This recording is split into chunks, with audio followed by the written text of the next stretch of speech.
नमस्कार, मैं अशोक कुमार पांडे और स्वागत है आपका टीसीएच पर। ऐसा लगता है कि ईरान पर हमला कभी भी हो सकता है। अब जिस तरह का माहौल वहां पर बना हुआ है, बहुत साफ लग रहा है कि हमला कभी भी हो सकता है। हमले की पूरी तैयारी है। इजराइल के अखबारों में यह खबर छपी है कि इजराइल से बता दिया है अमेरिका ने कि हमले का वक्त क्या होगा, हमले की तारीख क्या होगी। यह गोपनीय मैसेज में उनको बता दिया गया है। अगर जमीनी तैयारियों का देखें तो आप देखेंगे कि अमेरिका के अब 3 जहाज ईरान के आसपास हैं। जॉर्डन के पास मित्वाता साली एबी जहाज है। उसके अलावा यूएसएस थियोडोर रूजवेल्ट और यूएसएस अब्राहम लिंकन भी तैनात हैं और डिएगो गार्सिया द्वीप के पास भी पूरी तैयारी है, जिसको द हैमर कहा जाता है, जहां से लगातार बम बरसाए जा सकते हैं। ये 3 जहाज दिखाई दे रहे हैं तेजी से बढ़ते हुए ईरान की तरफ। इन जहाजों के बारे में आपको पता है कि इन पर जहाज होते हैं, बम बरसक जहाज होते हैं, F-16 और बाकी सारे जहाज होते हैं जिनसे बम बरसाया जा सकता है, जिनसे तुरंत जहाजों को रवाना किया जा सकता है ईरान की सीमा के अंदर और बम बरसाया जा सकता है। तैयारी यह है कि एक साथ ईरान की नेवी, ईरान के एयरफोर्स और ईरान की जो जमीनी फौज है, तीनों पर अटैक करके तीनों को नाकाम कर दिया जाए। और जब यह सब तैयारी है तो मुझे एक पुरानी घटना याद आती है 2016 की। 2016 में भी ऐसा ही अमेरिका का एक जहाज ईरान के सीमा के पास पहुंच गया था। समंदर में जो ईरान की सीमा है उसके अंदर घुस गया था। थोड़ी देर बाद यह हुआ कि सारे के सारे लोगों को गिरफ्तार कर लिया गया, जहाज को ब्लॉक कर दिया गया और उसके बाद उस जहाज पर जो लोग थे, अमेरिकी सैनिक थे, उनकी जो वीडियोस आई, वो वीडियो सारी दुनिया ने देखी कि कैसे हताश, परेशान वो बिल्कुल बैठे हुए थे, माफिया मांग रहे थे कि हमसे गलती हो गई। ईरान ने बाद में उनको रिहा कर दिया क्योंकि अमेरिका ने कहा कि गलती से वो ईरान की सीमा के अंदर चले गए थे। ज्यादा पुरानी बात नहीं है, 10 साल पुरानी बात है, 2016 की। और अब 2016 के बाद पहली बार हुआ है कि ईरान की सीमा के इतने करीब, इनमें से एक जहाज जो है यूएसएस अब्राहम लिंकन, वो ईरान की सीमा के बेहद करीब पहुंचने की कोशिश कर रहा है। जाहिर सी बात है कि जो ही ये ईरान की सीमा के अंदर घुसेगा, ईरान अपने तरीके से इस पर हमला करेगा, ड्रोन से, मिसाइल से, बाकी सबसे हमला करेगा। इसलिए जिस पॉइंट पर अंदर घुस जाए उस पॉइंट पर समझ लीजिए कि जंग शुरू हो गई। ट्रंप का एक बयान आया, ट्रू सोशल पर वो लिखता है और ट्रू सोशल पर उसका बयान आया जिसमें वो कहता है कि एक बहुत बड़ा आर्माडा, मतलब जंगी जहाज आप कह सकते हैं, वो पहुंच रहा है ईरान के बहुत करीब। हम जंग के बिल्कुल पास हैं और ईरान अगर नो न्यूक्लियर वाले मामले पर समझौता कर लेता है तो वो बच सकता है, वरना ईरान पर बहुत बड़ा हमला होगा। देखिए, समझौते को लेकर कल मैंने बात की थी कि 2-3 तरह के प्रपोजल ईरान को दिए गए और ईरान ने वो प्रपोजल ठुकरा दिए क्योंकि किसी भी खुद मुख्तार मुल्क के लिए ऐसे प्रपोजल बेहद शर्मनाक होते हैं। कल एक और खबर कुम से आई है। इसको कंफर्म कर पाना मुश्किल है क्योंकि ईरान की किसी ऑफिशियल मीडिया से यह खबर पब्लिश नहीं की गई है। इंटरनेट वगैरह भी अभी ईरान में उतना नहीं चल रहा है, इसलिए इस खबर को कंफर्म कर पाना बहुत मुश्किल था।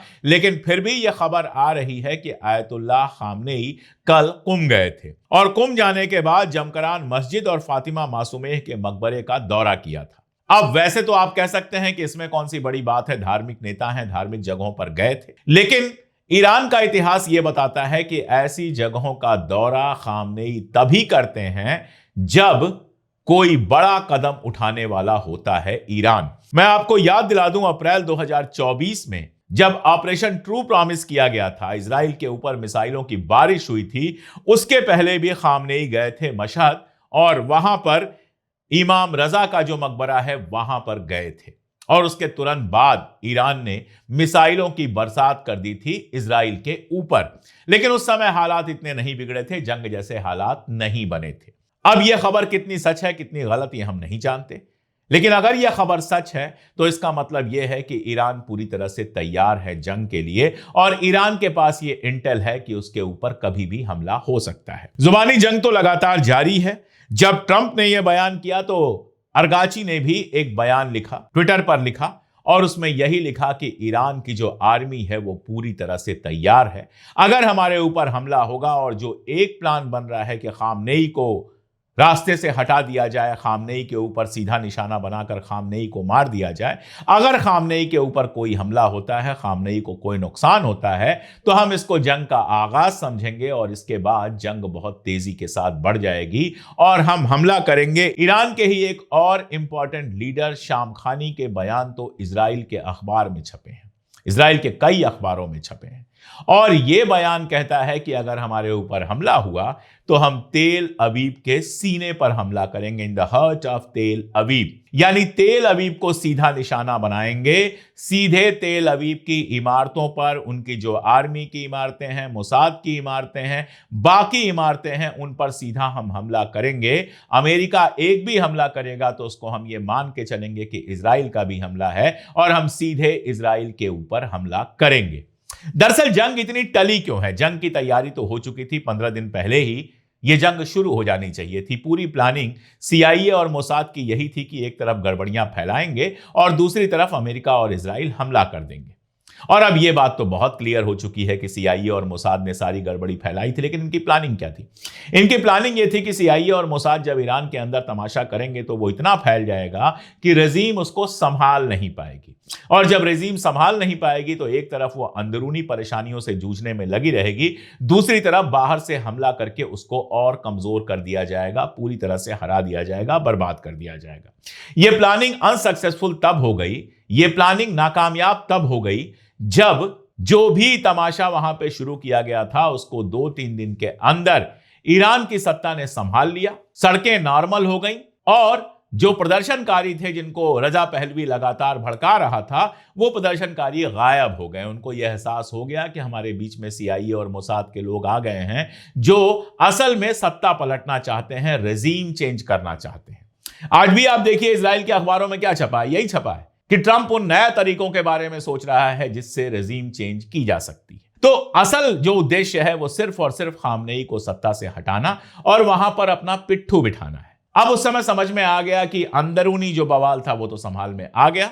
अब अगर बाहर से हमला होगा तो ईरान उतनी ही ताकत के साथ लड़ेगा जितनी ताकत से लड़ने की उम्मीद की जाती है। इसलिए हमलों को कुछ दिनों के लिए टाल दिया गया और ज्यादा तैनातियां की गई, ईरान को चारों तरफ से घेरने की तैयारी की गई, दुनिया भर के जहाज ये वो सब ईरान के आसपास लगा दिए गए हैं, ये तय करने के लिए कि जब हमला हो तो ईरान हम पर भारी ना पड़े। कहा जा रहा है कि कुवैत के पास थार्ड मिसाइल लगाई गई है ताकि जब ईरान हमला करे तो कुवैत के अंदर तक वो ना पहुंच पाए। सबसे बड़ा जो बेस है वो जॉर्डन का अल उदैद बेस है और उसको भी वहां पर भी थार्ड मिसाइल वगैरह लगाकर, थार्ड आप जानते हैं एंटी मिसाइल होता है, कोई मिसाइल अगर आसमान में आ रही है तो उसको पहले से पहचान कर और हमला कर देता है, उस मिसाइल को आसमान में ही नाकाम कर देता है। वैसी मिसाइलें जॉर्डन में भी लगाने की बात हो रही है और कहा जा रहा है कि जॉर्डन ही बेसिक सेंटर बनेगा जहां से ईरान के ऊपर हमला होगा। अब ईरान ने 2-3 बातें बहुत क्लियर कर दी हैं कि जिस मुल्क से भी हमारे ऊपर हमला होगा हम उसको दुश्मन मुल्क की तरह देखेंगे और हम बिना डरे, बिना झुके और बिना सोचे उसके ऊपर हमला करेंगे। यही वजह है कि सऊदी अरबिया पहले ही पीछे हट चुका है, UAE पहले ही पीछे हट चुका है कि हमारी जमीन और हमारे आसमान का इस्तेमाल आप नहीं कर सकते। सऊदी अरबिया और ईरान के बीच में बातचीत हुई है, पजेश्कियन और MBS की सीधी बातचीत हुई है और उसमें पजेश्कियन ने MBS से कहा है कि जंग रोकने के लिए आप जो कुछ करेंगे हम उसके साथ होंगे, हम इसके लिए आपका शुक्राना करेंगे। और आप देखिए इन मुल्कों में भी, कुवैत की बात करूं, कुवैत से एक बयान में पढ़ रहा था, वहां के एक्स MP हैं खालिद अल सुल्तान, उन्होंने कहा कि अगर ये जंग होती है तो ये जंग अरब मुल्कों के इंटरेस्ट में नहीं है, सिर्फ और सिर्फ इजराइल के इंटरेस्ट में है, इसलिए इस जंग में हमको हिस्सा नहीं लेना चाहिए। लेकिन कुवैत को हम जानते हैं उसको हिस्सा लेना पड़ेगा, वो अमेरिका के सामने अड़ नहीं सकता है। दूसरा बयान अगर देखें तो सऊदी अरबिया से एक बयान आया और उस बयान में सऊदी अरबिया के एक ऑफिशियल हैं, वो ये कह रहे हैं कि जब हमारे ऊपर हमला हुआ था तब तो अमेरिका ने हमारी कोई मदद नहीं की थी और अब जब हम ईरान के साथ दोस्ती करना चाहते हैं, जब हम चाहते हैं ईरान के साथ हमारे रिश्ते नॉर्मल हों, तो जानबूझकर ईरान पर हमला किया जा रहा है ताकि हमारे रिश्ते नॉर्मल ना हो सके। ये बात मैं आपसे बहुत क्लियर कह रहा हूं कि अरब मुल्कों के अंदर अंदर एक असंतोष तो है कि जानबूझकर ईरान पर हमला किया जा रहा है और ईरान पर हमला करने, ईरान को कमजोर करने या ईरान से खामनेई को सत्ता से हटा देने का एक ही मतलब है कि इजराइल छुट्टा सांड बन जाएगा। उसके बाद इजराइल की हरकतों पर लगाम लगाने वाला कोई नहीं होगा। इजराइल मिडिल ईस्ट में जो चाहेगा वो करेगा। और मैं आपको बताऊं कि कल को अगर इजराइल सऊदी अरबिया की जमीन बेकब्जा करेगा तो अमेरिका उसको बचाने नहीं आएगा। अमेरिका नहीं आएगा सऊदी अरबिया के साथ। अमेरिका कहेगा सऊदी अरबिया से कि ठीक है, दे दो जमीन, कोई दिक्कत नहीं है। और इजराइल की भूख इतनी है कि सारे अरब को खाकर भी उसका पेट भरने वाला नहीं है, और इजराइल किसी का नहीं है। बीच में मैं आपको बताऊं, नेतन्याहू का एक बयान आया, जब वो एक सैनिक जो बचा हुआ था, जो हमास के कब्जे में तो नहीं था लेकिन था वो गजा के अंदर आखिरी सैनिक, उसको जब ये लोग लेके आए तो बयान दिया नेतन्याहू ने कि हमारे सैनिक इसलिए मारे गए क्योंकि जो बाइडेन ने हमको हथियार नहीं दिए थे, हथियारों पर एम्बार्गो लगा दिया था। हम जानते हैं, तब से मैं कवर कर रहा हूं 7 अक्टूबर के बाद से लगातार, कि बाइडेन ने जबरदस्त हथियार दिया है, पैसा दिया है। बाइडेन का उस समय का एक सेक्रेटरी आया और उसने कहा कि थैंक यू बोलना चाहिए था, लेकिन यह एहसान फरामोश हमारे ऊपर उंगली उठा रहा है। तो उसका भी नहीं हुआ।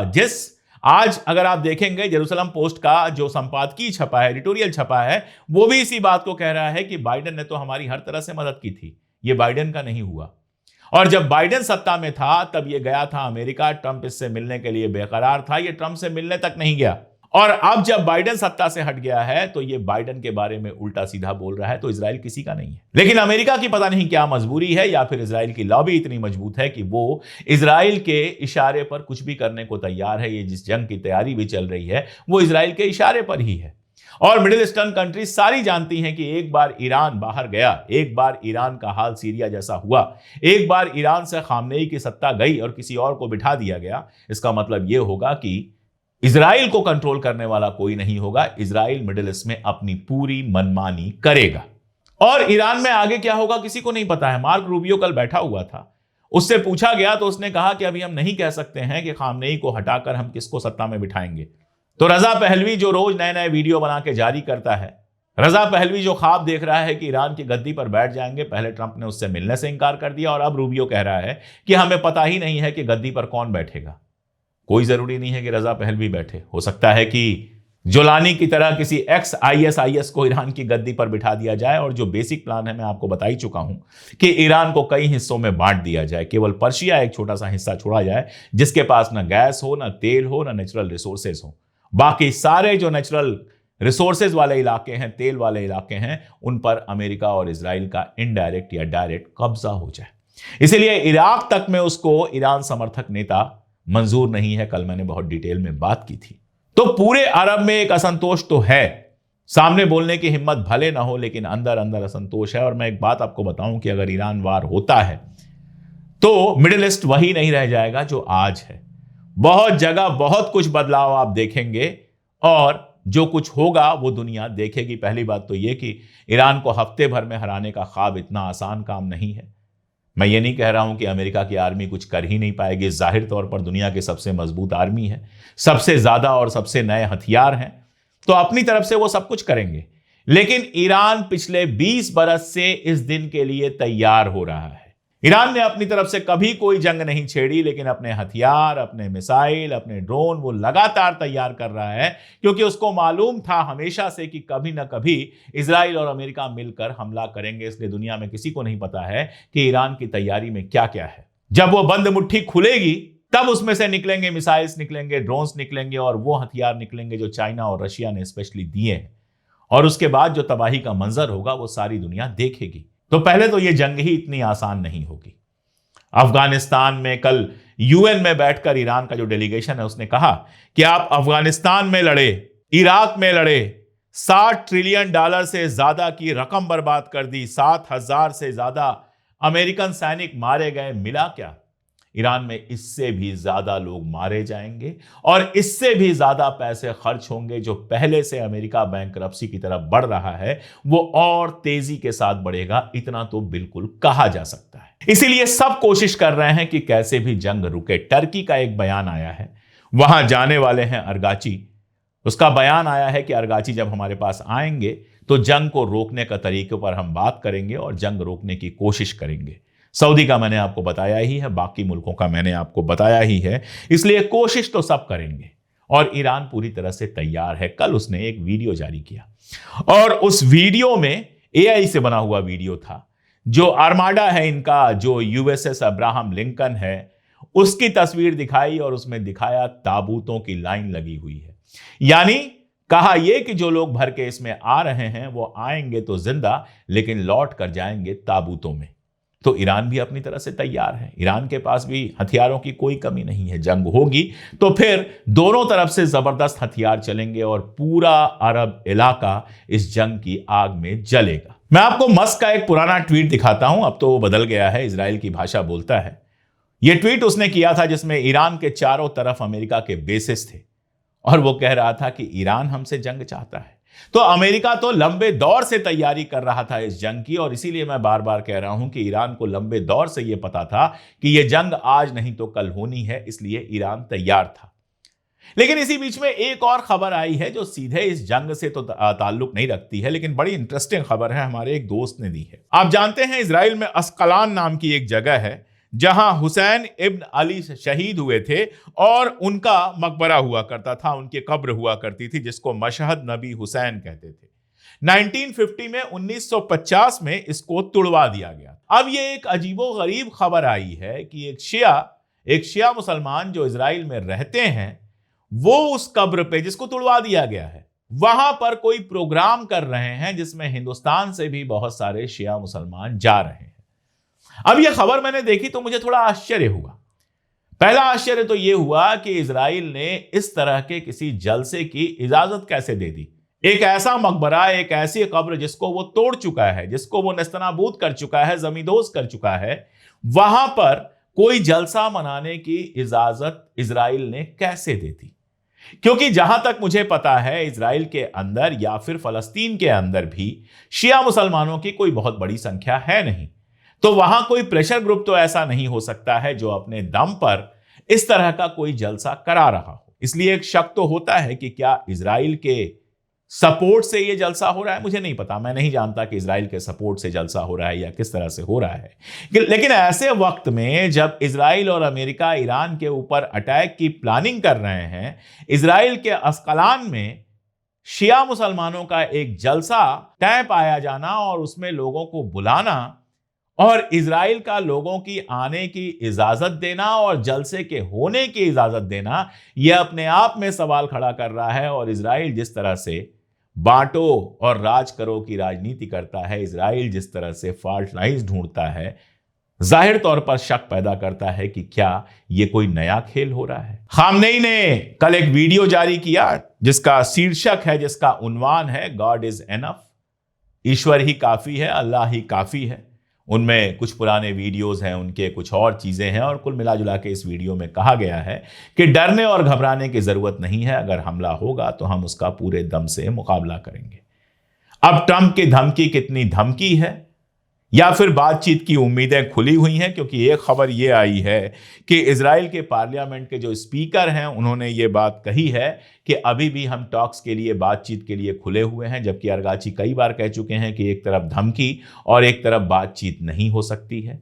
लेकिन कौन जाने अंदर से बातचीत का कोई रास्ता खुला हो, अरब मुल्क ही कोई रास्ता खोलने की कोशिश कर रहे हो, अरब मुल्क मीडिएट करके कैसे भी ये जंग रुकवाना चाह रहे हो। मैं तो यही चाहूंगा कि किसी भी हाल में ये जंग रुके ना हो, जंग जहाजें जहां से आई हैं वहां से वापस लौट जाएं, किसी जगह पर एक समझौता हो जाए। लेकिन इतना तो मैं भी जानता हूं कि जीरो इन्वेस्टमेंट के मामले पर ईरान कतई समझौता नहीं करेगा। अगर ट्रंप थोड़ा झुकने को तैयार होंगे तभी समझौता होगा, और यह हमें नहीं पता है कि बाहर क्या बयान दिया जा रहा है, अंदर क्या तैयारियां चल रही हैं। इसलिए हो सकता है 2-4 दिन में आपको जंग की खबर मिल जाए, और यह भी हो सकता है कि 2-4 दिन में आपको खबर मिले कि समझौते की बातचीत दोबारा शुरू हो गई है। जैसा जो होगा वो मैं आपको रिपोर्ट करता रहूंगा। दुआ कीजिए कि जंग ना हो, जंग में दोनों तरफ से हजारों लोग मारे जाएंगे, पूरा अरब तबाही की तरफ जाएगा, दुनिया भर में तेल की कीमतें कहां जाएंगी हमें नहीं पता, और सबसे बड़ी बात यह है कि जो लोग मारे जाएंगे वो सबसे ज्यादा दर्दनाक होता है। इसलिए मैं तो यही दुआ कर रहा हूं कि जंग ना हो। आप भी दुआ कीजिए जंग ना हो। मैं लगातार रिपोर्ट करता रहूंगा, आप हमारे साथ बने रहिए, वीडियोस देखते रहिए, शेयर करते रहिए, दोस्तों रिश्तेदारों को भेजते रहिए। चैनल अगर अब तक सब्सक्राइब ना किया हो तो जरूर सब्सक्राइब कर लीजिए, और अगर हमारी टीसीएच फैमिली का मेंबर बन जाएंगे तो इससे अच्छी बात क्या होगी। स्क्रीन पर आपको एक क्यूआर कोड दिख रहा होगा, उसको स्कैन करके 3 रुपए रोज से भी कम पर हमारे मेंबर बन सकते हैं। और अगर यहां से नामुमकिन हो रहा हो तो हमने पिन कमेंट में, डिस्क्रिप्शन में, हर जगह इसका लिंक दिया हुआ है, उस लिंक को आप फॉलो कर सकते हैं। वीडियो के ठीक नीचे ज्वाइन का बटन तो है ही। जुड़िए हमारे साथ, ताकत बनिए, ताकि हम बिना डरे बिना झुके पूरी हिम्मत से आपको वो सच बता सकें जो देशी विदेशी गोदी मीडिया आपसे छुपाने की कोशिश करता है। आज के लिए इतना ही, बहुत शुक्रिया।